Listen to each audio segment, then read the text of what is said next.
দুজন বেরিয়েছি দুজনের কাজে, দুজনেরই কাজ শেষ। তো চলো একসঙ্গে বাড়ি ফেরা যাক। একা সাইকেল নিয়ে বেরিয়েছিলাম আর বাড়ি ফেরার সময় মা যোগ হলো। আর যেহেতু আমাদের মেলার মধ্যে দিয়ে বাড়ি ফিরতে হয়, মেলার মধ্যে দিয়ে খালি হাতে তো আসা যায় না, টুকটাক এটা ওটা কেনা হয়ে গেছে। চলো একসঙ্গে দেখাচ্ছি কি কি কিনলাম মেলার থেকে। একা থাকলে কিন্তু এত কিছু কেনাকাটা হয় না, সাথে মা ছিল আর মার সাথে আমি ছিলাম, দুজন একসঙ্গে এত কিছু কিনে নিলাম। ফার্স্টে এই ইয়ার মাফটা নিয়েছি, যেটা অনেকদিন ধরেই ভাবছিলাম কিনবো কিনবো।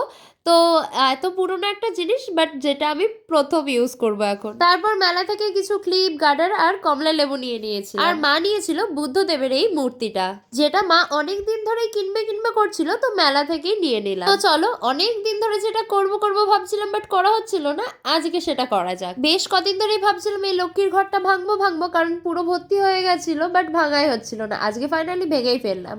আর দেখো কত টাকা জমিয়েছি আমি এক বছরে। তবে ঘরটা এত সুন্দর যে এটা আমার ফেলতেই মন চাইছে না, তাই এটা আমি রেখে দেবো বাড়িতে, আবার টাকা জমাবো। তারপর বুদ্ধদেবকে সামনে বসিয়ে তার সামনেই সব টাকাগুলো আমি গুনে নিলাম, বুদ্ধদেবের আশীর্বাদে যাতে প্রতি বছর এরকম আমি একটা করে ঘট ভাঙতে পারি। আচ্ছা বলো তো এখানে আমার কত টাকা জমেছে?